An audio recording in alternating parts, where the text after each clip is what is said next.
Hello everyone जुहार समस्तंके मुई ना बहुत दिन पर एटा छोटिया ब्लॉगटे बनाऊे कहूँ बहुत दिन नहीं बनाऊे तो आपण मैंने तो वीडियो देखिक जानी पारुथे आम यहाँ मंदिर आसीछू बोलिकिना इटा मोर मौसी मंदिर नेबार लगी नड़िया घिनुले तो मुई मोर मौसी दादा एंड नीनी करना आईलु मंदिर के तो मुई और नीनी तो नहीं ढुकी मंदिर भीतर के कांजे कि आम जने खराब हो जाते तो बोले मंदिर ढुकी नहीं बनू थे बोले आम नहीं ढुकी बाहर ही जस्ट वीडियो माने टिके बनई छे।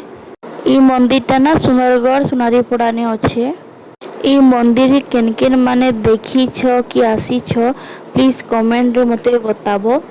मंदिर ने भोग दौले तो मुई वीडियो बनई नहीं पारी कांजे नीनी के धरी थी तो लगी मुई वीडियो बनई नहीं पारली। मंदिर ने ना ओ गछटे थिला केते सारा फली थिला केन केन माने देखी छन कि अच्छे घरे मते कमेंट रे बताबे। जदि मोर वीडियो भल लाला लाइक कमेंट एंड सब्सक्राइब।